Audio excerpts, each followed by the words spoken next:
directed exploration Good. with materials, so this is not a presentation-based one. So, Okay.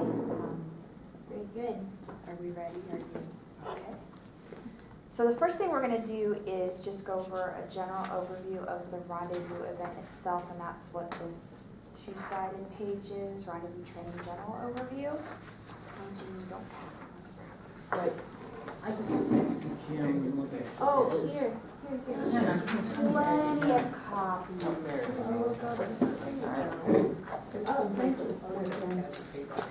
Oh,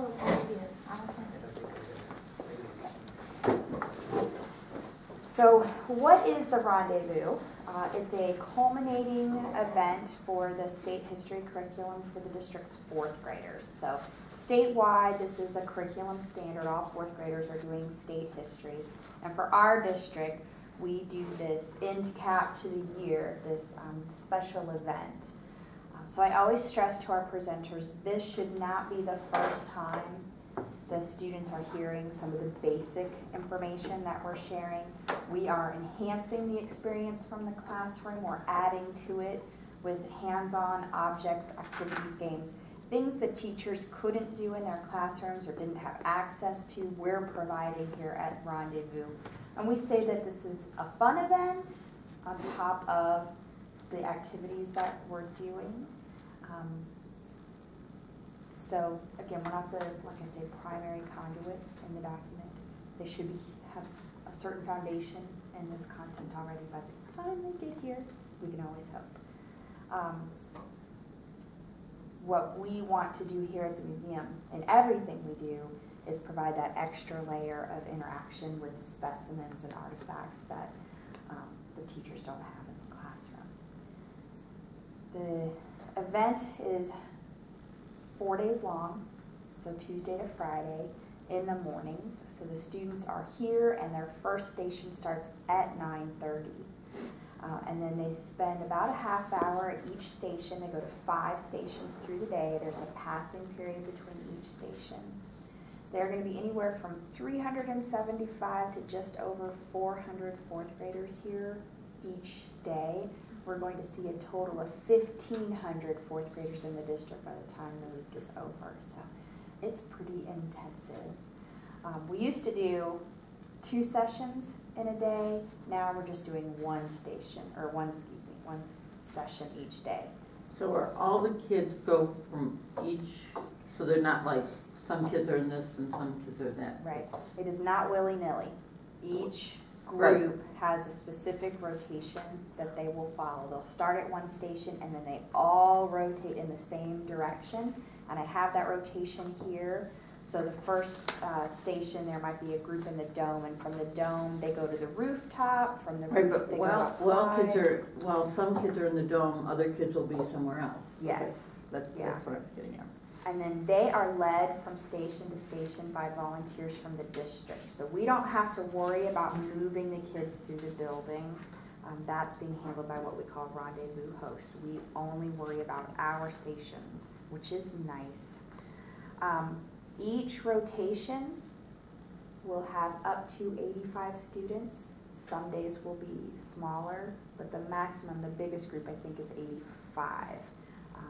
So that does mean there'll be a couple of days that are a bit tricky. For example, we only have 72 chairs in this room right now, so we'll be bringing in extra chairs. But we based it on capacity in the dome for that size. There will be days when we have all 400 kids here that you facilitate every rotation, so you'll do your station 5 times over the course of the day. But there may also be a day where you get a rotation off. We just haven't filled that day's maximum capacity. And I won't know if you have a rotation off until the day of that morning. So hopefully you guys don't mind if you have to do 5 in a row. That's good, thank you. So we are asking our volunteers to arrive at 8:30, and that's so we have time to set up the stations, and also because PSD Catering is bringing in lunch for us, breakfast and lunch is provided, so you can help set up, have a bite to eat, drink some coffee, prepare yourself for the onslaught of 10-year-olds. At the end of the day, we'll ask you to help bring materials from your station back here to the classroom. For the mining station, you're lucky we're here in the classroom. But we'll also set up in here for the lunch for the volunteers. So you guys, when you've wrapped up for the day, brought your stuff back, you can stay and have a bite to eat. Some of you have asked me about wearing costumes. And I don't have an issue with costumes, save for 2 issues. We do try to be historically accurate. So, Jim comes in for mining in a pair of dungarees and a plaid flannel shirt. He's just fine. But we, in deference to our Native American Advisory Council, do not wear Native American costumes. So, no feather headdresses, no. I don't really have anything. Thank you, I appreciate that. But if you want to come dressed up or thematic and you have any questions or concerns about your plans, just check in with me or Katie. Parking. The school buses are going to be parking here in our lot. They're going to be on the east side of the building and in the emergency turnaround to the northeast corner. But we anticipate that there will be parent chaperones who drive separately, and we are also still open to the general public, plus there's PSD volunteers that will be driving separately. The museum staff is going to park off-site. Hopefully there's enough parking for you. You guys will be one of the first in, so I think it'll be okay, but I just want to give you a heads up, just in case. Don't park on the east side also. So saving that for the buses. And then Rendezvous has gone through a lot of changes over the year. The event is over 30 years old, and it started out just as a district event, and then the district, for insurance reasons, approached the museum in 2001 about having us host it there at our old site. So the first year we did that was 2002, and with that move, we made some changes to the event, and we organized the stations into 5 themes. And those are listed in this document towards the end. We had Native American, we had gold mining, railroad, soldiers and settlers, and fur trade. What we tried to do is organize the event around the economies of the 19th century that were found here in Colorado. The Native Americans were their own group just because of the longevity of their history here and their reliance on the bison related to the fur trade. It had its own station that way. But we had some problems with the event. We got to be 10 years old over there. We relied heavily on guest presenters coming in and doing their own presentations. And so there was concern over the authority of the information we were giving. You had all these guest presenters coming in, and we had no checks or balances over what they were saying. And it also varied greatly from presenter to presenter about the quality of the presentation in addition to the information they were sharing. You'd have a group of kids come in, and we had a station one year where we were putting up the teepee, which those kids loved, whereas the other kids were visiting a quilter and they were maybe not as excited about their station. So we were trying to create a consistency across the entire event. And we also wanted to move away from the guest presenters to rein in that content control. But we also had a problem where we'd have a lot of presenters in one theme area, like 8 or 9 guest presenters that would cover the settlers station. And over the years, our contacts with mountain men reenactors diminished, and we had maybe 1 set that could come for 1 of 3 sessions. So we had nobody in that area presenting. By taking control of the stations, by developing the content ourselves, we move away from that first-person interpretation, but we improve, I think, the content and consistency.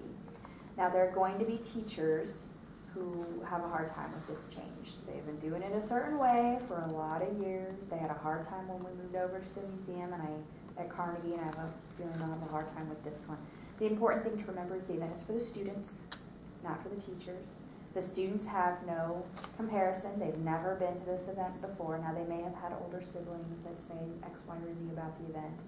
But the things that were favorites, like the gold panning, which we're not doing because we don't have the troughs on site anymore, those have been turned into kits. So if you have any teachers comment to you, oh, we really loved this station, or we really miss that. Well, call up the museum. We've got a whole set of rendezvous trunks based on the old event. And this new event we developed with the curriculum facilitators from the district to address the brand new state curriculum standards. So we haven't thrown the baby out with the bathwater. We've still got those favorites available to the teachers. But again, I stress the event is for the students and not for them. Won't be all the teachers who are like that. It'll be very few that are like that. They'll just be vocal. Okay, okay. So any questions about that overview on the event? Do you ever do the cold panning, like go out to the Blue River?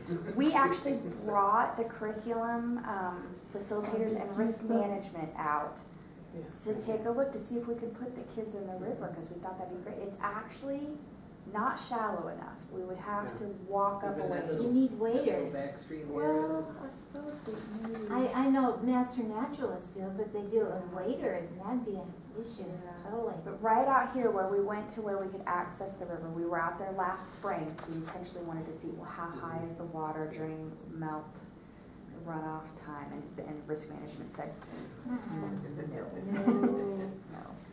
So, and actually, that is the primary reason they moved the event to the museum in 2002, when we started planning in 2001.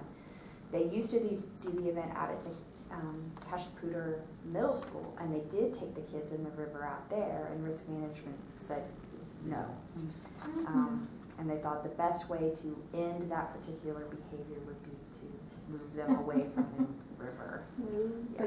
But when you did it, they had troughs by the library. Yeah. But they don't have that now. So they still can have a painting for gold experience. The teacher can check out the kit, but we've got some big They Rubbermaid can do it tub. on their own. Yeah.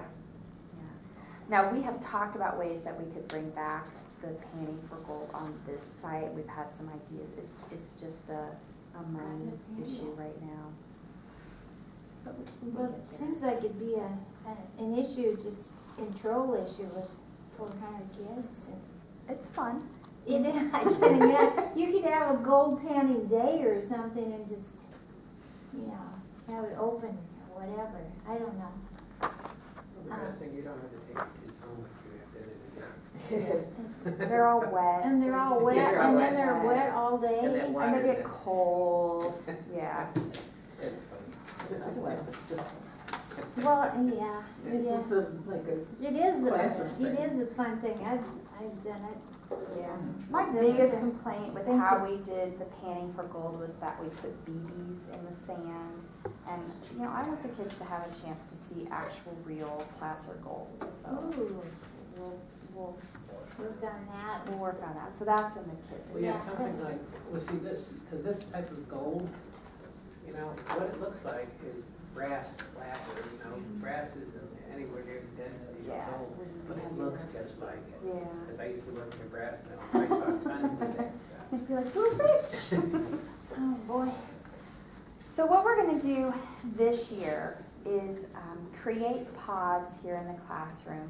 And the pods will have a set of mineral and rock samples edit that the students will have a set of guided inquiry questions and a handful of materials and resources, primary sources, to help them answer a handful of these inquiry questions.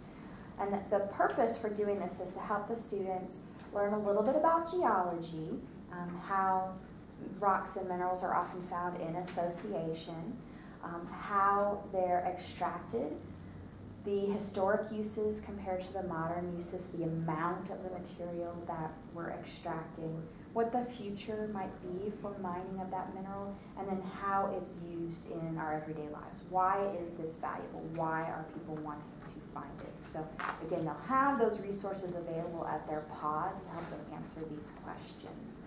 But we do want them to get a chance to get their hands on the things.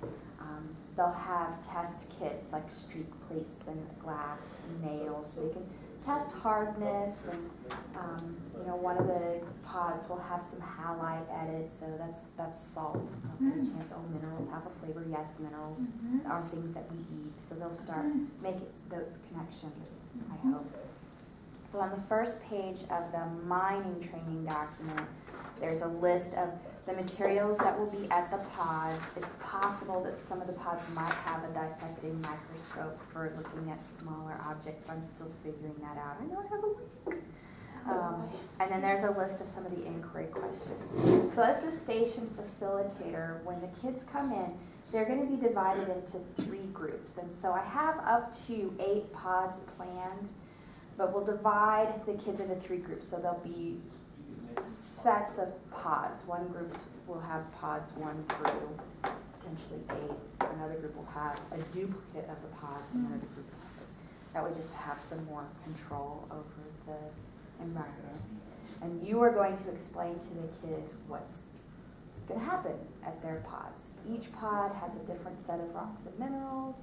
You're going to have this chart for answering these inquiry questions, and then we're going to float amongst the pods and help the kids do their investigations.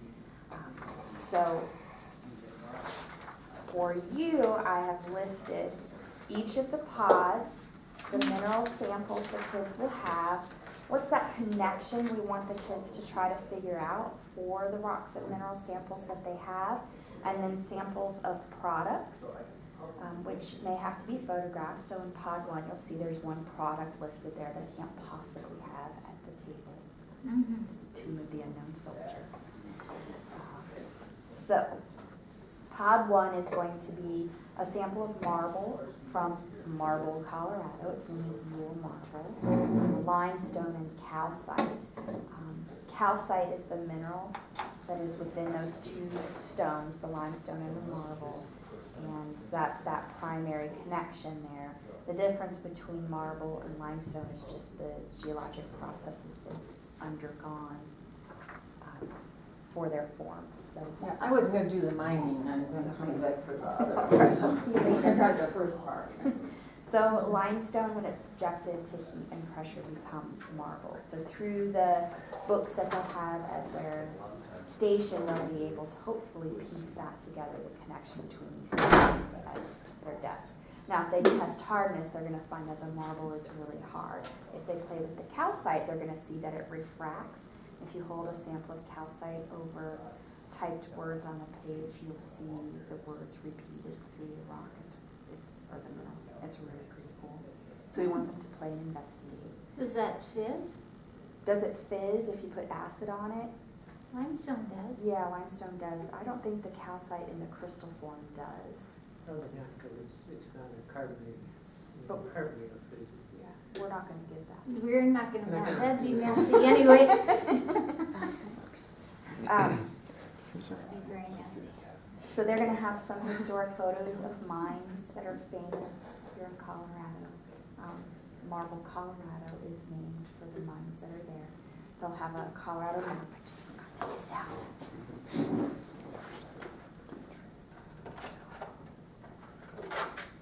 So we have sets of maps like this one. This one is focused on our metallic minerals, but they'll have a map at their station that's related to the marble and the limestone, so it'll show them where those mining fields are down here.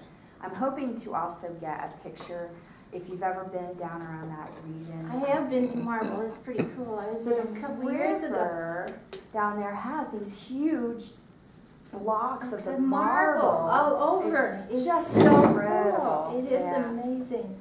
It So is. each station will have the relevant maps to whatever their pod is exploring. So the next one is the sandstone granite and probably feldspar. I'm waiting for that one to be delivered. If it doesn't make it on time, I'll just put out an additional sample of quartz.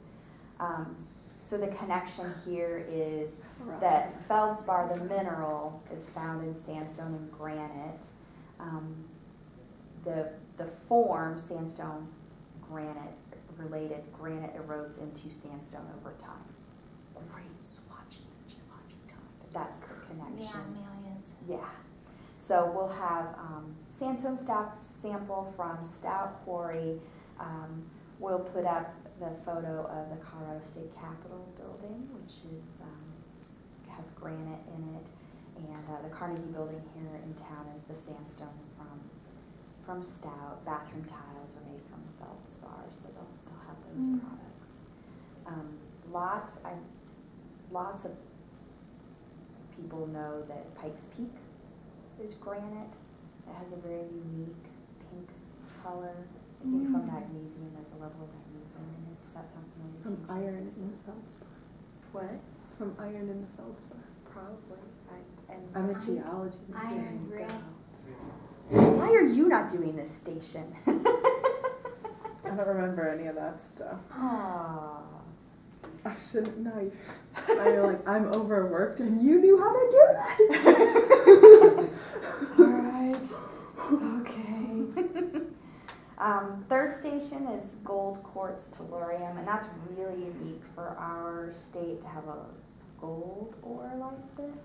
Usually you just have veins of gold, but our gold is in what's called tellurium ore. It has a lot to do with the volcanic activity, so heat and pressure that formed the gold veins. So it's, here's tellurium. It has this really unique kind of purpley color to it. And you'll see some of the quartz flecks. Sometimes there's mica in there too. Where was this found? That is from the Cripple Creek region. Oh yeah. So there's two primary ores in that area, calverite or sylvanite, and I'm not sure which one we got from the mining company. Cool. But you can just call it a tellurium ore and you're fine. Okay, tellurium. Okay. Yeah. So the gold comes out of that, but we'll also provide them the native gold in the form of placer to look at, and then some quartzite, because that's a big indicator for where gold is found. So if the teacher has checked out the mining trunk from us, which we hope they do, they'll learn that when prospectors were looking for the gold veins, that they were looking for this ore, they were following a path of quartzite and placer gold in the streams up to where that had eroded out of the mountainside, and then, oh, there we go, we found our ore, that was the gold. Let's see. So the products we'll put out there, again, some jewelry, a motherboard with the gold connecting points so they understand that gold conducts electricity, and then quartz is often used as a scouring agent because it's so hard, so we'll just put out one of those Comet cleansers. Squeak one. Oh yeah. You got it. The next station will be molybdenite, cassiterite, and hubernite.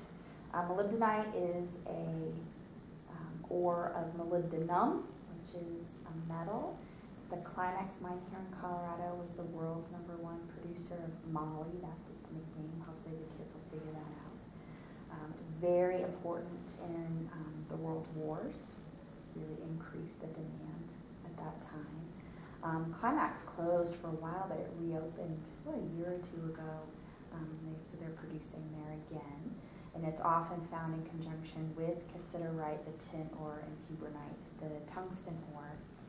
There's a whole list of products that we can put out with this. This is kind of a fun station. So moly is primarily a lubricant, but it's also a vital nutrient in our bodies. We only need trace amounts, and they're still kind of figuring out exactly how it functions in the body, but it has to do with kidney function and also how our bodies utilize copper, which usually when you start talking about metals in the body, the kids are like, what? They just don't understand that we eat rocks, that minerals, when you talk about eating your vitamins and minerals are body in balance. Yes. So black beans are a source for moly, a natural source for moly, and then there are some vitamins that will have moly listed in it. The lubricant, incandescent light bulb filaments are traced to the tungsten. Steel cans are often lined with tin, so we'll put out some of those products for the kids. This is another one that I really like. Pod 5 will be the Nakalite. I don't know if I'm pronouncing that right. N-A-H, okay. Oil, shale, and halite. So halite is just salt. Nakalite is related to trona, sodium bicarbonate. Trona, the largest trona field in the world is Wyoming. And sodium bicarbonate is just your baking soda. Here in Colorado, what we mine is a related mineral called nacalite, but again, we process that and you get your baking soda. So we'll have a little box of the Arm & Hammer baking soda out for the kids. I don't know if I'm going to be able to get this keratin, which is that shale oil that oil shale is used to produce. So it may just be a picture of a can there, but it's a substitute for crude oil. And the primary reason we've included the oil shale here is that the Green River Formation, where our nacalite is found, is an oil shale field. But it's often found with halite, which I don't understand the geologic processes would put salt next to oil shale, but that's what it does. No? So I have a great broad understanding of geologic processes. That was 5 years ago. All right. Individual minerals. Excuses. I'm learning a lot. Oh, Yeah. well, good. Yeah, totally. All right, pod 6 is 2 forms of coal, anthracite and bituminous. We have all, technically 5 types of coal. If you go from peat all the way up to graphite, which is technically considered a coal. So you've got peat, lignite, subbituminous, bituminous, anthracite, and then your graphite. We've got all of those here in Colorado, but bulk of what we're mining here is bituminous and anthracite. And anthracite looks really cool. It's the shiny coal. It's the coal they'll tell you to get for your kids' stockings because it is so shiny and really cool looking. It's harder. It gets harder. Well, that's what I used when that's what we heated our house with. See, and that's what I want the kids to be tracing through some of these primary sources that we're going to put out is people would have in their homes the coal chutes and bins, the delivery guy would come. We had a shed. We had a little building because my dad worked for the railroad, and it would come in the fall, and they would just load this little building full of coal to the top, and we used it all winter. When we lived, my dad was in the Army and we were stationed at Fort Leavenworth when I was in high school, and the house we were in had been built in the 1870s, and we had a coal chute in the basement. So each of the houses had this little black levered door in the basement, and the guy would just shovel it in. I guess they came like once a week, I guess. We just had a coal bucket. Just Carry it in Ohio, near the coal mining towns, they always got free coal because coal would fall off the train. You just go and shovel it into a truck and take it back. So they were always coal heated houses because they had it for free. Yeah. You're reminding me of a totally unrelated story, but kids, I've heard kids, well, people who were kids in the 20s and 30s here in Fort Collins tell the story of standing by the roadside and waiting for beets to bounce off the trucks. Then they take the sugar beets home and put those in the oven so the sugar would caramelize. They do fall off the truck. They do. Oh, sure. It's not a turnip truck here, it's a beet truck. Beet truck, yeah. Behind a truck in Ireland that was full of beets, and you have to avoid it because it falls off. It was like that. You didn't pick one up and roast it? They're actually pretty tasty because the sugar does caramelize when you roast it. You just cut the outer layer off. Yeah, I wanted to take a few beets and try to extract sugar out and see what percentage I'd get. I'd like to get 17%, but I probably get 12. Well, come here and do your experiment. I know it was going to smell pretty bad, but Outside, I want to know. cook it out on the grill or something. We would love to do that. All right, pod 6. So there's our coal and graphite, the forms of carbon. So we'll have the connections to our electricity production. So some of the charts that this pod will have will trace how much coal we're burning to produce electricity. And as far as future thoughts, I want them to be thinking about, oh, coal is a limited resource. What other ways do we generate electricity? Windmills. Yeah, there was an editorial about that in the paper this weekend. I missed it. Oh, this guy said, but we should be thinking about alternatives to using coal. Pod 7, gypsum, selenite, and alabaster. So this is similar to our granite and sandstone station and our marble limestone station. It's that selenite and alabaster have gypsum in them, and it's just the form, the geologic processes that have formed it. We'll have a fibrous gypsum out, and then the crystal form is the selenite, and then we'll have the alabaster, which is like the marbled heat and pressure. Alabaster is actually mined just north of here in the same area where we have kimberlite industrial diamonds, which I didn't do that as a station because I can't get an ed-use kimberlite diamond. Maybe someday, beg one. Anyway, we will do this station instead, and we'll have an alabaster figurine and a chunk of drywall. And a little fun fact that I always heard about gypsum historically is that bakers would take a little pinch of it and put it in their frosting to thicken it up. But I'm guessing that whatever Betty Crocker is producing in their tents probably doesn't have gypsum in it anymore, if it ever did. They're not going to tell me. Yeah, but we will have the drywall out. But that connection, I mean, it's edible. So when you hear about dogs that have anxiety and they eat the walls during thunderstorms, that's part of the reason. Really? Okay. Yeah, it's edible, sort of. Okay. Pod 8 will do our hematite and our iron pyrite. And I love hematite because this makes that connection to iron in the blood and why your blood is red. This is red because the iron in the ore has oxidized, and your blood is red because it is essentially oxidized. You have iron in your blood cells carrying the oxygen to the rest of your body. So that's where the red color comes from. And I haven't figured out what products we'll put out here. I know some chunks of iron of some sort. So you don't go into the part like this is a conglomerate?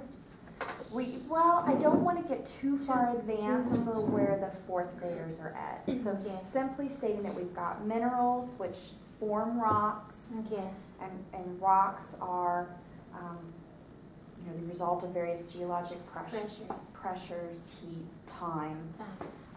That there's a value to these things based on how people use them, that there's changes over time in what we use things for and the amount we consume. Yeah, the practical. Yeah. So a couple of things, I have not thought about our magnetite yet, or the lead ore of galena. Magnetite's pretty cool because you can play with it with magnets. And galena, my samples are just so small. I would add that in if I had a bigger piece because it's just Well, it's neat, so heavy. the way it forms, the crystals. Do they flake? Yeah, a little bit. You can see it's already flaking off on the table. Can you get another, like a piece of sandstone that's about the same size and have them Maybe This is heavy. compare, yeah, You compare the weights. densities? Because, yeah, definitely. So even though this is our training, I still have a week to go. So how comfortable, particularly Jim, would you be if you came in the day of the event and I've switched out a pod to have more to address lead so that one group has that experience with specific gravity? I figure you're pretty well versed. I did the specific gravity last time. But it was interesting just so they know that certain things are heavier in the same amount. So that brings me to a couple of things. So I said this is not a station with a specific script, but we know that not all the schools that are coming had a chance to check out the mining kit. So I do want everybody to have a chance to see